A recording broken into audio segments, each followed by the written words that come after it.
اچھا مزے کی بات میں آپ کو بتاؤں، آج سے آلموسٹ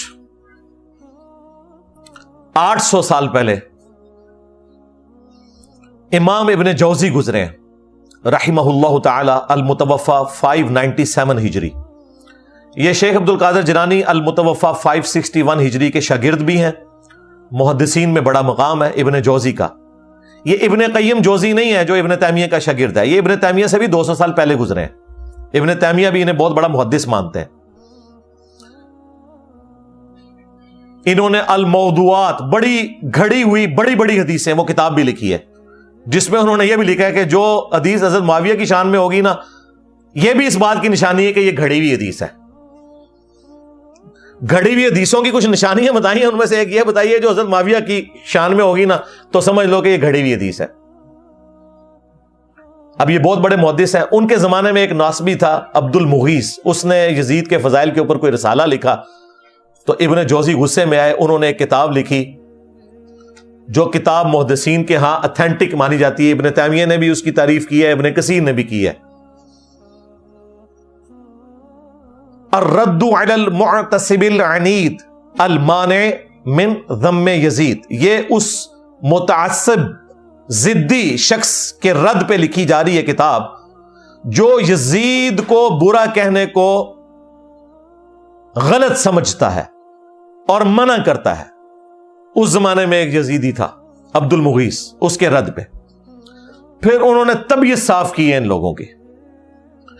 اس میں جب ایک دلیل یہ لی گئی نا کہ یزید جو ہے وہ حضرت معاویہ کا بیٹا ہے اور حضرت معاویہ کے لیے ترمذی میں روایت ہے اے اللہ اسے ہادی اور مہدی بنا، انہوں نے کہا یہ تو روایتی جعلی ہے، اس کی بنیاد کے اوپر تم یہ کلیم کر رہے ہو کہ ان کا یہ ڈیسیژن کرنا کہ یزید کو انہوں نے خلیفہ صحیح بنایا تھا. انہوں نے کہا یہ تو روایتی جعلی ہے. پھر انہوں نے روایت کے اوپر بحث کی. میں نے تو بخاری مسلم سے ثابت کیا یہ فٹ ہی نہیں بیٹھتی. حضرت معاویہ کے دور میں جو جو کام ہوئے ہیں اس میں تو یہ دعا فٹ ہی نہیں بیٹھتی. پھر انہوں نے کہا کہ اگر یہ حدیث کوئی صحیح بھی مانتا ہے تب بھی کوئی گارنٹی نہیں کہ نبی الاسلام کی یہ دعا قبول ہوئی ہو، کیونکہ نبی الاسلام کی کئی دعائیں اللہ نے واپس بھی کی ہیں. بخاری مسلم میں آئے آپ نے دعا کی تھی کہ میری امت آپس میں نہ لڑے، اللہ تعالیٰ نے واپس کر دی. انہوں نے کہا کیا گارنٹی ہے؟ پھر ابن جوزی نے اتنا سخت جملہ لکھا، انہوں نے کہا اس سے بڑی کیا دلیل ہے؟ اگر حضور کی یہ دعا حضرت معاویہ کے حق میں قبول ہوئی ہوتی بقول تمہارے، اگر یہ روایت ثابت ہے تو حضرت معاویہ جنگ صفین میں حضرت علی کے مقابلے پہ آتے. یہ آدھی اور مادی ہونا ہے کہ خلیفہ وقت کے خلاف کھڑے ہو گئے. کڈا بڑا پٹکار ماریا انہوں نے. پھر انہوں نے احمد بن حنبل کا قول بھی نقل کیا.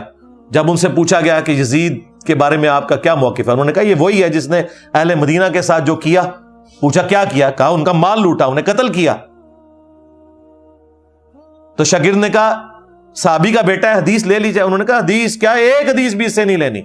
اسی لیے دیکھ لیں ذخیرہ حدیث میں صحابہ کرام کی اولاد کی حدیثیں موجود ہیں. حضرت معاویہ 40 سال تک حکمران رہے ہیں، 20 سال تک گورنر اور اگلے 20 سال مکمل طور پہ حکمرانی. بیچ میں ایک حضرت علی والا پیریڈ تھا، اس کے بعد 20 سال یہی حکمران رہے نا صلح حسن کے بعد. 40 سال جس کا باپ مسلمانوں کا حکمران رہا ہے اس کے بیٹے نے ایک حدیث بھی روایت نہیں کی ہے اور نہ محدثین نے اسے نقل کیا، کیونکہ احمد بن حنبل کہتے ہیں اس سے کیا حدیث لوگے. پھر شاگرد نے پوچھا جب یہ یزید نے ظلم کیا اہل مدینہ کے ساتھ تو کون لوگ تھے ان کے ساتھ؟ ان کا اہل شام تھے، جو ہم امیر شام کہتے ہیں. یہ شامی تھے، ایک صوبہ تھا جس نے یہ سارے کا سارا ہنگامہ برپا کیا. تو یہ کتاب اردو زبان میں ترجمہ ہو کے آ چکی ہے. ایک دیوبندی عالم ہے، انہوں نے ترجمہ کیا. میں نے بارہا اس کتاب کا تعارف کروایا. اب نئی پرنٹنگ ہو کے یہ کتاب آ چکی ہے. ہماری ویب سائٹ پہ اس کا PDF بھی رکھا ہوا ہے. کسی نے PDF بنا دیا تھا تو ہم نے وہ اپلوڈ کر دیا، لیکن ہارڈ کاپی بھی آپ کے پاس ہونی چاہیے، وہ آپ منگوا سکتے ہیں. وہ کتاب کا ہم ٹائٹل پیج شیئر کروا دیں گے آپ کو. وہ کتاب پڑھنے سے تعلق رکھتی ہے، اس میں اور کئی چیزیں ہیں جو آپ کے لیے انشاءاللہ اس حوالے سے بینیفیشری ہوں گی. اچھا اسی والے سے نا یہ بیچ میں ایک چوہا چھوڑ دیتے ہیں کہ جی اگر حضرت معاویہ نے اپنے بیٹے کو بنا دیا تو کیا ہوا؟ حضرت علی نے بھی تو اپنے بیٹے کو بنایا تھا. بالکل جھوٹ. حضرت علی نے کوئی اپنے بیٹے کو نہیں بنایا. مسند ابی یعلا میں، المستدرک للحاکم میں اور کتابوں میں موجود ہے. لوگوں نے حضرت علی کو کہا کیونکہ زخم لگنے کے بعد وہ کچھ دن زندہ رہے کہ آپ اپنا خلیفہ کسی کو نامزد کریں. انہوں نے کہا میں تمہیں ویسے ہی چھوڑ کے جاؤں گا جس طرح نبی الاسلام چھوڑ کے گئے تھے، تم اپنا خلیفہ خود چنو گے. اور یہ ظالم کہتے ہیں کہ حضرت علی نے حسن ابن علی کو اپنے بعد خلیفہ نامزد کیا. وہ صحابہ کرام نے مشورے سے چنا تھا. اس حوالے سے شیخ البانی نے ایک روایت لی ہے کہ میری امت کا پہلا شخص جو میری سنت کو بدلے گا وہ بنو امیہ سے ہوگا. اور شیخ البانی نے ساتھ پتہ کیا لکھا؟ یہ وہ شخص ہوگا جو خلافت کو ملوکیت بنا دے گا. تو دیکھ لیں پھر بنو امیہ کا پہلا شخص جس نے خلافت کو ملوکیت بنایا وہ کون ہے؟ حضرت ابو بکر بنو تیم سے، بنو امیہ سے نہیں. حضرت عمر بنو عدی سے، بنو امیہ سے نہیں ہے. حضرت عثمان بنو امیہ سے ہیں لیکن انہوں نے اپنے بیٹے کو نہیں بنایا.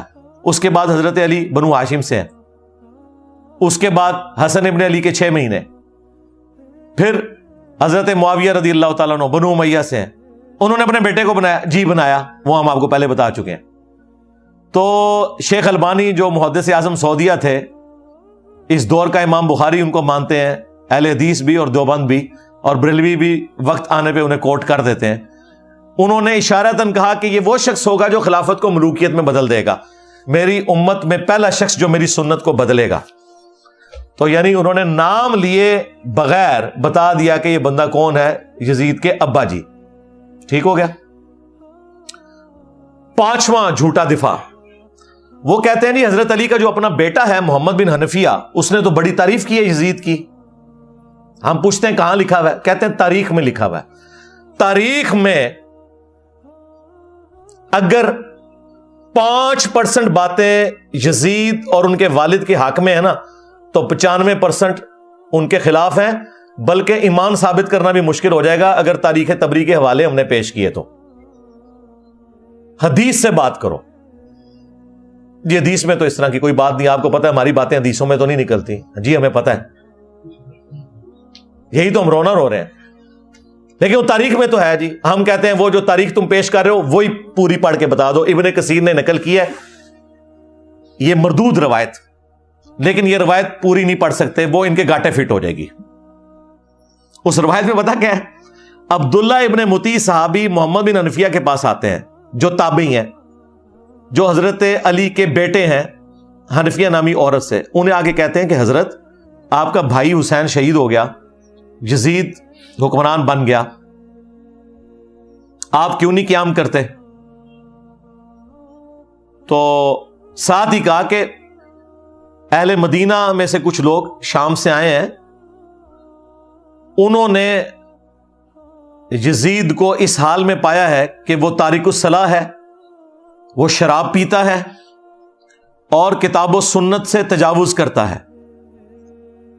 تو محمد بن حنفیہ نے کہا کہ نہیں، میں تو جتنا عرصہ یزید کے پاس رہا ہوں میں نے تو اسے نماز کا پابند پایا ہے اور سنت کا عامل پایا ہے. تو انہوں نے کہا حضرت وہ جتنے دن آپ رہے ہیں نا ادھر، اتنے دن اس نے آپ کو دکھانے کے لیے سب کچھ ایکٹنگ کی ہے. اصل میں تو وہ شرابی ہے، تارک الصلاح ہے اور کتاب و سنت کو پائمال کرنے والا ہے.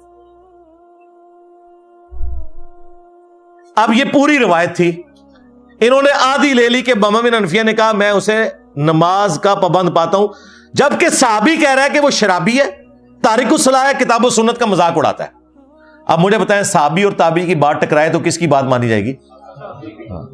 انہوں نے آدھی روایت نقل کی. اسی لیے ہمارے جو استاد تھے شیخ زبیر صاحب، انہوں نے فتاوی علمیہ میں باقاعدہ اس روایت کو ڈسکس کر کے کہا کہ اگر اس روایت کو تم صحیح مانو گے نا پھر ماننا پڑے گا کہ یزید نماز بھی نہیں پڑھتا تھا، وہ شرابی بھی تھا اور کتاب و سنت کو توڑتا تھا، اس کے احکامات سے تجاوز کرتا تھا.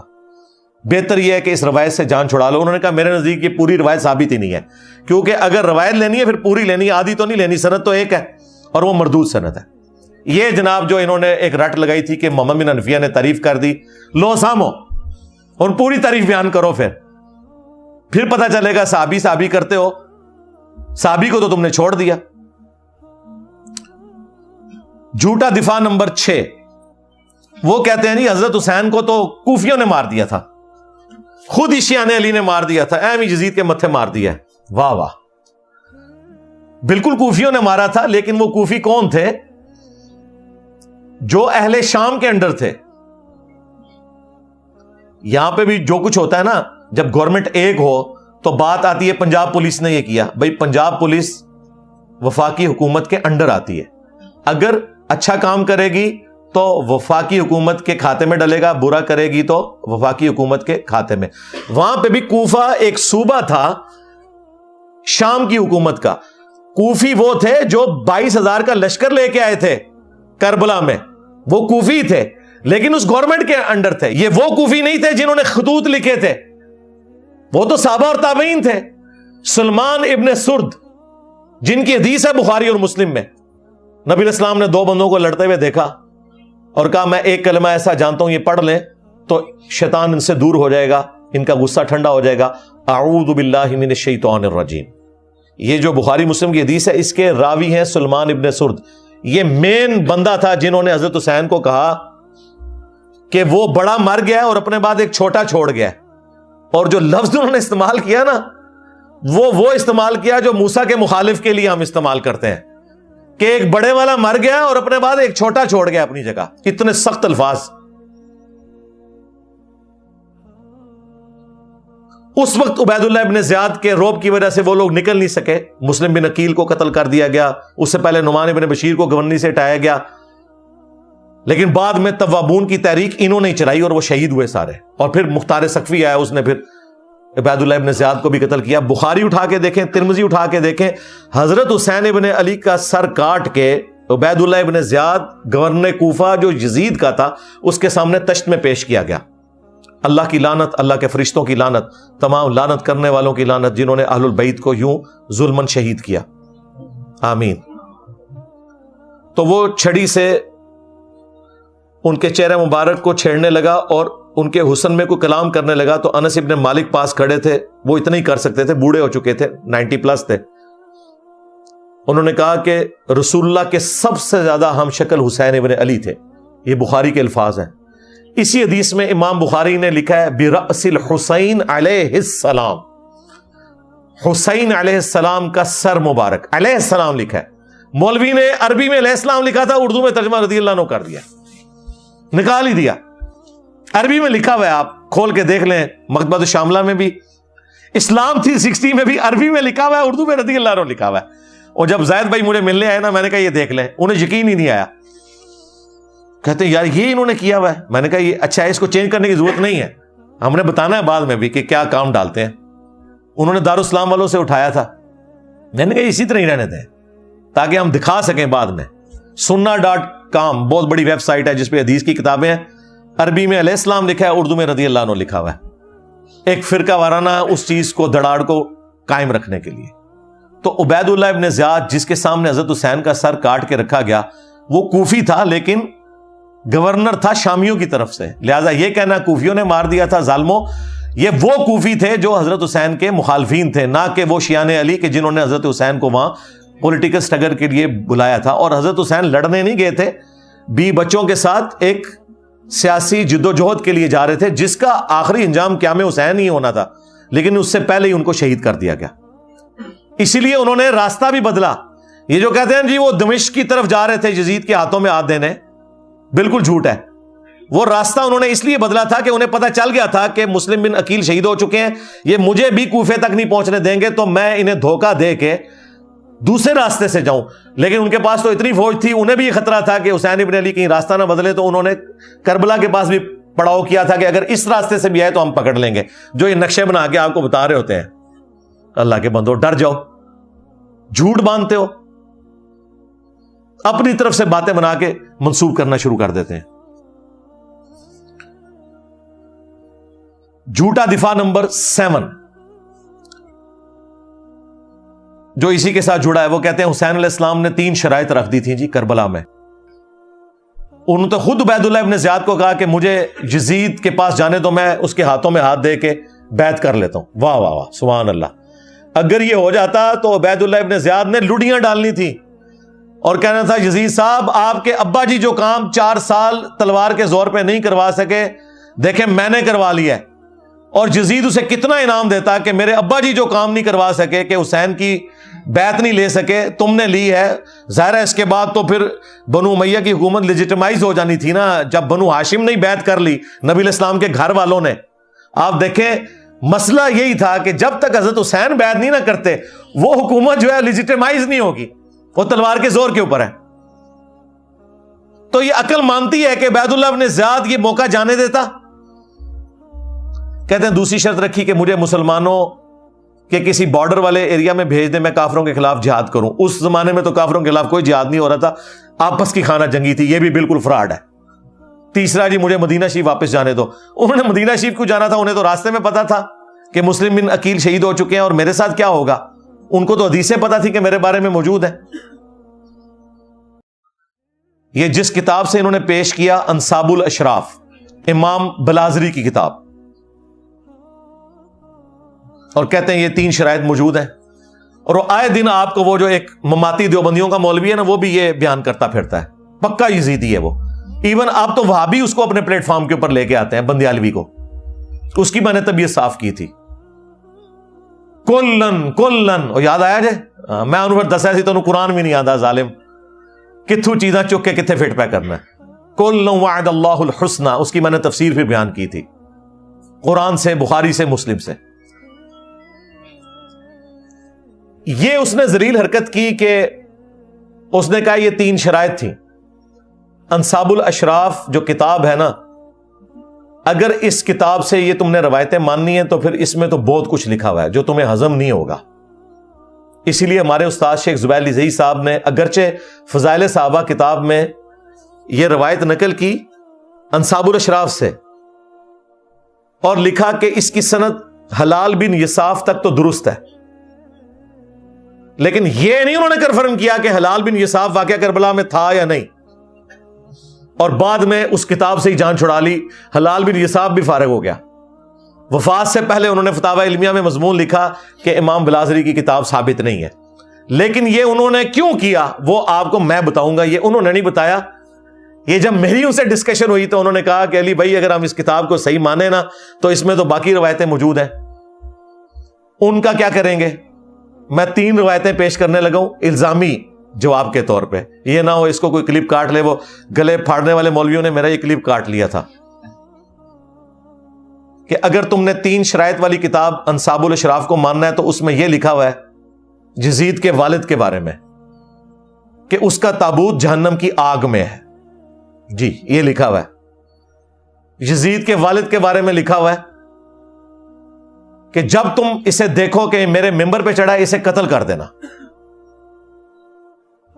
اور پھر وہ مشہور روایت جس کا کوئی سرا پکڑا ہی نہیں دیتا تھا کہ اس روایت کا مقصد کیا ہے، وہ روایت بھی پوری اس کتاب میں لکھی ہوئی ہے۔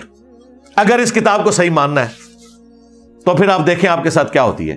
وہ روایت تھی مسند البزار میں مجموع الزوائد میں صحیح سند کے ساتھ کہ نبی علیہ السلام نے 3 لوگوں پہ لعنت فرمائی۔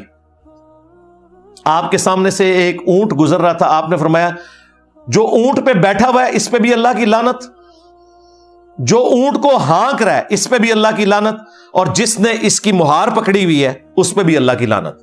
یہ روایت ختم ہو جاتی ہے مسند البزار میں مجموع الزوائد میں۔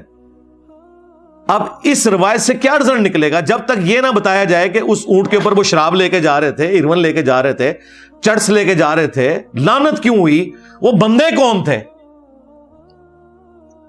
وہ محدثین نے اپنی کتابوں میں ان بندوں کے نام نہیں بتائے۔ ظاہر مشکل ہو جانا تھا، سنیت کا ایک غلبہ، سنی ہمیشہ حکومت میں رہے، آپ کو پتا ہے، لیکن یہ روایت اپنی جگہ موجود ہے۔ اسے کہا جاتا ہے اونٹ والی حدیث کہ اونٹ پہ بیٹھے ہوئے پہ بھی لعنت، ہانکنے والے پہ بھی، مہار پکڑنے والے پہ بھی۔ کیوں لعنت؟ یہ بندے کون ہیں؟ کوئی ذکر نہیں۔ انصاب الاشراف میں موجود ہے کہ وہ 3 بندے کون تھے، ان بندوں پہ اصل میں لعنت کی گئی تھی۔ اگر اس کتاب کو کسی نے صحیح ماننا ہے، 3 شرطوں والی کتاب، ہم تو کہتے ہیں مانو پھر اگے بھی ٹورو، فارغ ہی ہو جاؤ۔ انصاب الاشراف میں لکھا ہے کہ اونٹ پہ یزید کے دادا ابو بیٹھے ہوئے تھے۔ ہاں جی، اونٹ کی مہار یزید کے ابا جی کے ہاتھ میں تھی، اور اونٹ کو ہانکنے والا یزید کا چاچا تھا، چچا۔ ایک چشتی چاچو ہے نا، ایک یزید کا بھی چاچو ہے۔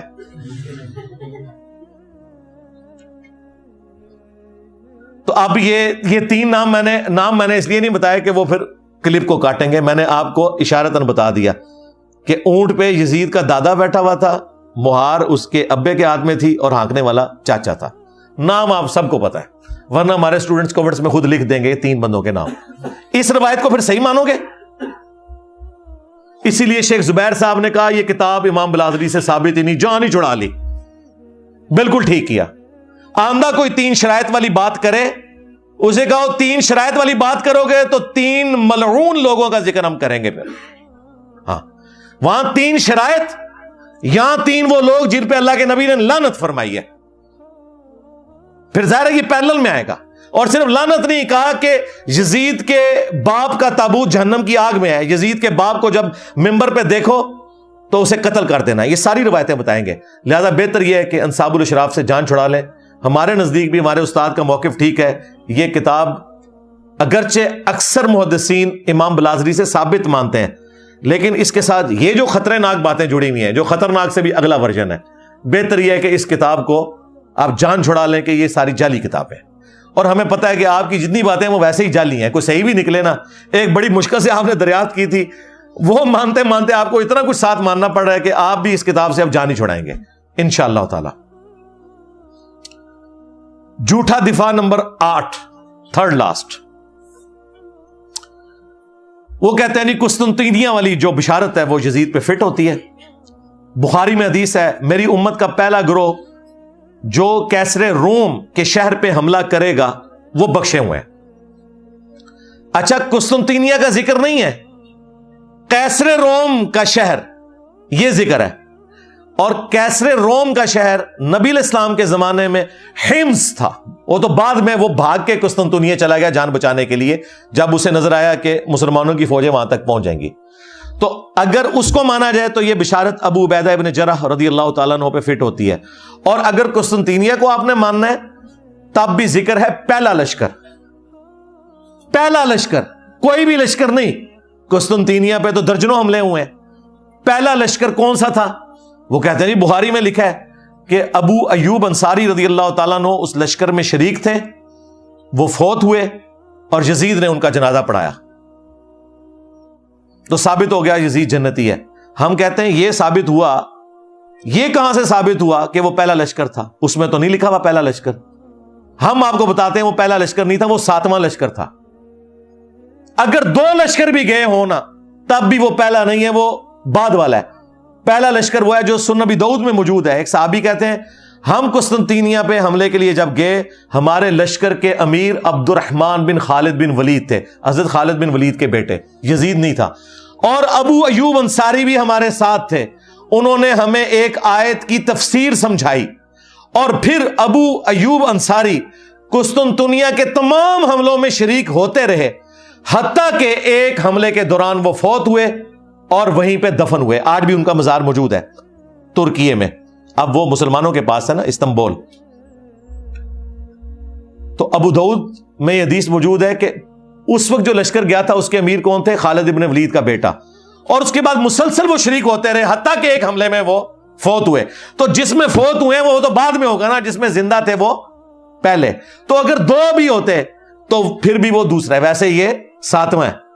اور یہ جو میں بتا رہا ہوں یہ بھی پہلا نہیں ہے. اس سے بھی پہلے منذر بن زبیر لے کے گئے. وہ شیخ زبیر صاحب کے شاگرد ہیں، عبداللہ جابر دامانوی صاحب. انہوں نے پوری کتاب لکھی ہے، ہماری ویب سائٹ پہ رکھی ہوئی ہے کہ قسطنطنیہ پہ پہلا حملہ کس نے کیا تھا. بہرحال یہ تو نہیں بنتا، یہ انہوں نے پکڑا ہوا تھا. اور جگہ جگہ یہی وہ چیز ہے جو ابن تیمیہ نے سب سے پہلے چوہا چھوڑا، اسی کو لے کے پھر بعد کے لوگ چلے. حتیٰ کہ ڈاکٹر ذاکر نائک نے بھی جو یزید کو رضی اللہ عنہ کہا اور جنت لشکر والی بشارت اس کے اوپر فٹ کر کے تو خاری کمائی. میں نے اسی وقت ان کے خلاف ویڈیو ریکارڈ کروائی تھی اور ان کی علمی اصلاح کی کوشش کی تھی. باقی جو ان کی علمی خدمات ہیں وہ اپنی جگہ، لیکن یہ ان سے بہت بڑا بلنڈر ہوا ہے اور دعوت حق کو نقصان ہوا ہے ان کے اس ایٹیچیوڈ کی وجہ سے. تو میں نے کہا تھا یار ابن تیمیہ کی تقلید چھوڑو. میں نے بخاری اور ابو داؤد سے ثابت کیا ہے کہ وہ پہلا لشکر نہیں تھا. اور یہ ہمارے استاد شیخ زبیر صاحب نے پہلی دفعہ جرأت کی الحدیث رسالے میں یہ پورا تحقیقی مضمون لکھا. پھر ہمارے جو دوسرے استاد تھے مولانا اسحاق صاحب، انہوں نے باقاعدہ اپنے جمعے کے خطبے میں شیخ زبیر صاحب کی تعریف کی اور انہوں نے کہا اس وقت ان سے بڑا کوئی محدث نہیں ہے. اب تو اہل حدیثوں کو اپنے گھر کی خبر پتہ چل گئی ہے کہ ان کے اپنے بڑے محدث نے بھی بتا دیا کہ یہ ابن تیمیہ نے غلط بشارت فٹ کی تھی، ڈاکٹر ذاکر نائک نے غلط فٹ کی تھی. احادیث کی روشنی میں قسطنطینیہ کا وہ والا لشکر جو پہلا لشکر تھا جس کے لیے بشارت تھی اس میں یہ شامل ہی نہیں تھا. اور جس زمانے میں گیا اس وقت تو یزید دودھ پیتا بچہ تھا.